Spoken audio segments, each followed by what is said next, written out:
Bonjour à vous, j'espère que vous vous portez bien et que vous avez passé une très bonne semaine.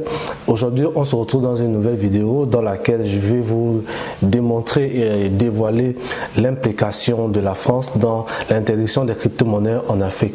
Mais surtout, cette vidéo va aussi vous faire comprendre pourquoi la France ne veut pas que les crypto-monnaies soient adoptées en Afrique centrale. Et c'est justement le conflit qui oppose cette même France avec la Centrafrique. Un conflit normalement qui n'avait pas lieu d'être, mais qui aujourd'hui finalement s'étend jusqu'à l'interdiction des crypto-monnaies. Dans la vidéo précédente, on a parlé de la COBAC et de la COSUMAF qui se déchiraient sur l'adoption des crypto-monnaies. Mais au final, lorsqu'on réfléchit plus loin, lorsqu'on pose la réflexion plus loin, on se rend compte que c'est finalement les problèmes de la RCA et de la France qui ont mené à ce que les crypto-monnaies finalement ne soient pas adoptées. Donc que vous soyez investisseur, crypto-investisseur, crypto-trader, que vous soyez networker dans le MLM, en Afrique centrale, en Afrique de l'Ouest et un peu partout dans le monde, j'aimerais vraiment que vous partagez cette vidéo dans vos groupes business, dans vos groupes finance, afin que beaucoup de personnes comprennent finalement jusqu'où le débat est en train d'aller. Je vous attends nombreux en commentaire. Abonnez-vous si vous êtes nouveau sur la chaîne. Activez la cloche de notification pour être les premiers à être informés de mes vidéos et surtout les premiers à intervenir en commentaire. Donc, on est parti.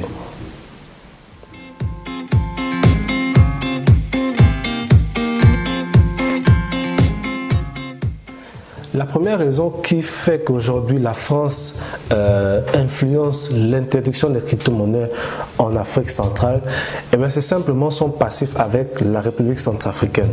Souvenez-vous qu'en 2018, la Centrafrique signait un accord de coopération avec la Russie qui devait permettre aujourd'hui la Russie de pouvoir s'installer en RCA pour participer à la protection de la sécurité, participer à la protection du chef de l'État, la protection du gouvernement, la protection des civils contre les groupes rebelles implantés en RCA. Donc c'est depuis 2018 que l'accord a été signé. En 2020, les Russes ont débarqué et quand ils sont arrivés, la population centrafricaine les a soutenus, les a applaudis en disant que c'était un don de recevoir l'armée russe en Centrafrique. Donc après cette installation de l'armée russe en Centrafrique, ils sont venus avec pratiquement entre 500 et 600 instructeurs russes pour pouvoir former les forces armées de la Centrafrique, les FACA. Donc, cette installation de la Russie en Centrafrique dérange forcément la France, elle dérange forcément l'OTAN, elle dérange forcément l'Union européenne parce qu'il faut savoir que la RCA c'est une colonie française, mais si aujourd'hui c'est un ennemi de la France, la Russie, qui devient aujourd'hui le formateur de l'armée d'une de ces colonies, il faut comprendre que ça ne les fait forcément pas plaisir du tout. Donc voici le premier passif qu'il y a avec la RCA. La deuxième raison ici, en fait, suite à la guerre qui oppose la Russie et l'Ukraine, la Centrafrique fait partie des premiers pays à soutenir officiellement la Russie en disant qu'ils étaient prêts à aller au front pour la Russie contre l'Ukraine. Parce qu'il y a d'autres pays en Afrique qui ne l'ont pas fait et qui ne peuvent même pas le faire vu leur relation avec la France.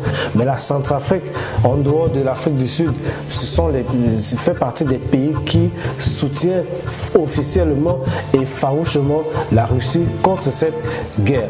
Et ils ne se sont pas arrêtés là. Il y a des vidéos qui circulent où les populations affichent des banderoles, où des associations manifestent leur soutien, où des groupes armés manifestent leur soutien envers la Russie par rapport à cette guerre. Donc,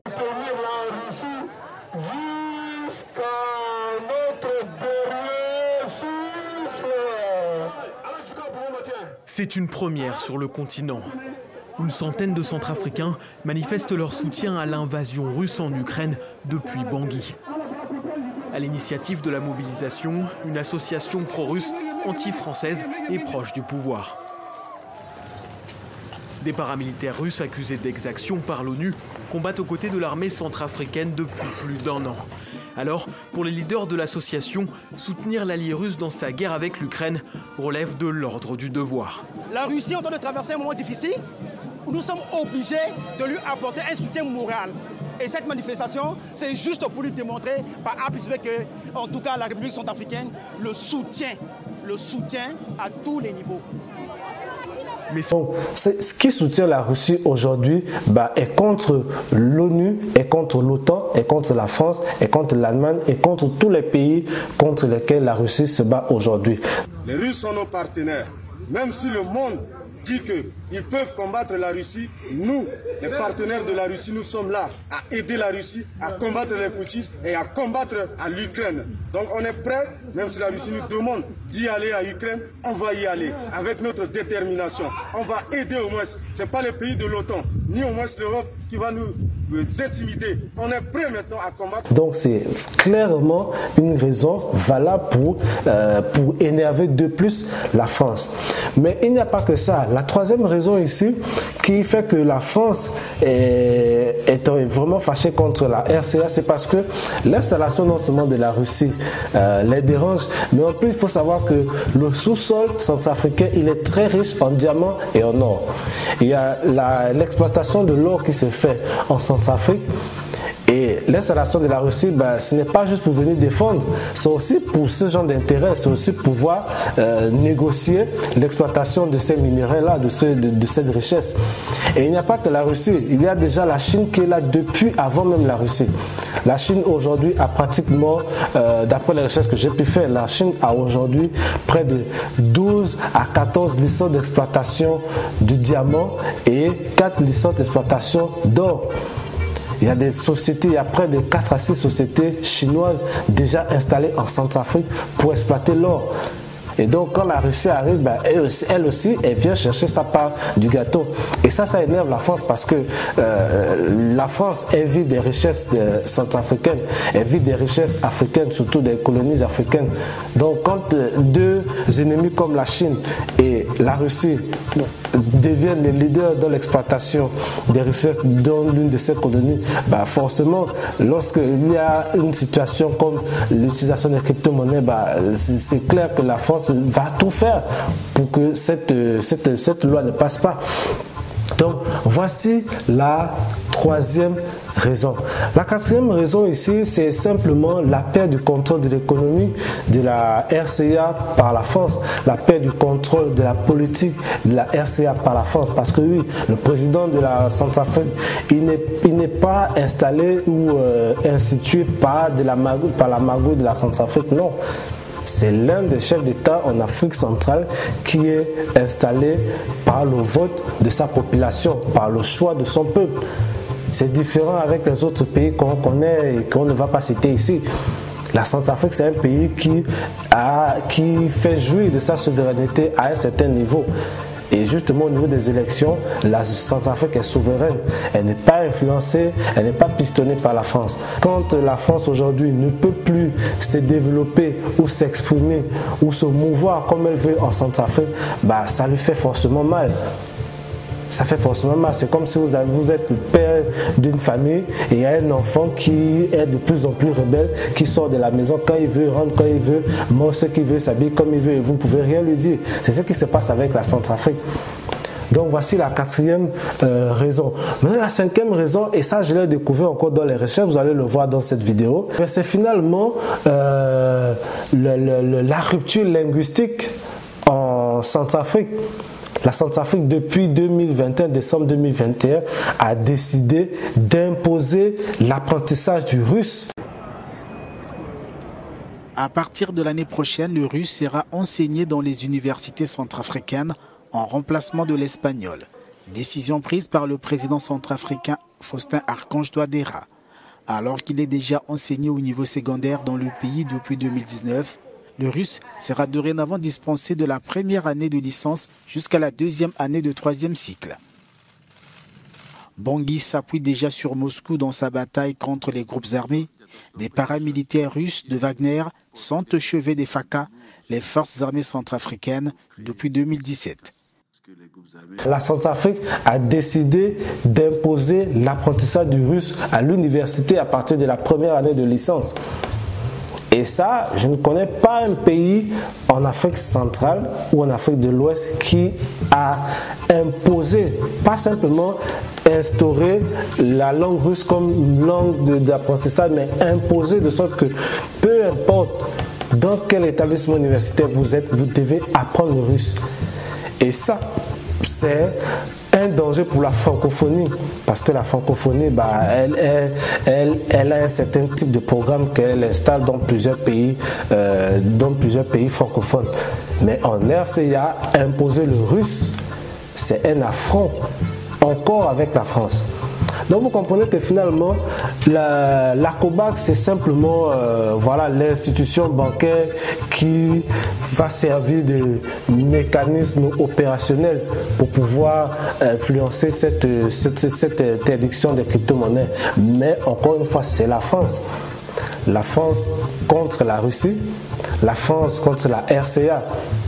Et donc les autres pays comme le Gabon, le Cameroun, le Congo, la Guinée équatoriale, le Tchad, eux c'est simplement des dommages collatéraux qu'ils vont subir avec cette interdiction. Donc si vous avez apprécié la vidéo, dites-moi ce que vous en pensez. Voici les raisons qui font que la France soit responsable entièrement, en tout cas majoritairement par rapport à cette interdiction des crypto-monnaies en Afrique, parce que oui, l'utilisation des crypto-monnaies va faire en sorte que les minerais, le diamant, l'or puissent être vendus sans qu'il y ait un contrôle par les établissements financiers. L'utilisation des crypto-monnaies va permettre à la Russie de payer ou d'acheter les armes ou de les vendre à la RCA sans que cela ne se fasse avec le franc CFA. L'utilisation des crypto-monnaies va permettre à ce que la Centrafrique puisse recevoir des dons en extérieur, comme le fait l'Ukraine aujourd'hui depuis la guerre avec la Russie. Parce que l'Ukraine a reçu pratiquement plus de 100 millions d'euros en termes d'aide pour financer un certain nombre de soucis et pouvoir aider la population à subvenir par rapport à cette situation. Donc oui, on ne peut pas dire que les crypto-monnaies servent simplement à blanchir l'argent. Les crypto-monnaies servent à beaucoup de choses et la France est consciente de cela. Elle est consciente que l'utilisation des crypto-monnaies en Afrique va faire en sorte que les pays vont pouvoir faire un certain nombre de choses sans qu'ils puissent voir clairement ce qui se passe. Parce que justement, les crypto-monnaies sortent du contrôle des gouvernements et des institutions comme la COBAC, la COSUMAF, la Banque mondiale, la BEAC, la CEMAC. Donc c'est ça les vraies raisons. La France a peur. La France a peur que ces colonies puissent commencer à faire du business sans qu'elles ne puissent voir ce qui se passe. Puisque le franc CFA est arrimé avec l'euro. Et cet arrimage se fait grâce à la France qui frappe cette monnaie. Donc voilà les raisons. Allez, dites-moi en commentaire ce que vous en pensez. Dans la prochaine vidéo, on va parler de l'impact de l'interdiction des crypto-monnaies en Afrique centrale dans le domaine du marketing des réseaux, dans le domaine de l'investissement et surtout, on va voir la situation avec les investisseurs de l'IA Primal. Donc, abonnez-vous si vous ne voulez pas rater cette vidéo et activez la cloche de notification. On se retrouve dans une prochaine vidéo. Allez, salut, ciao.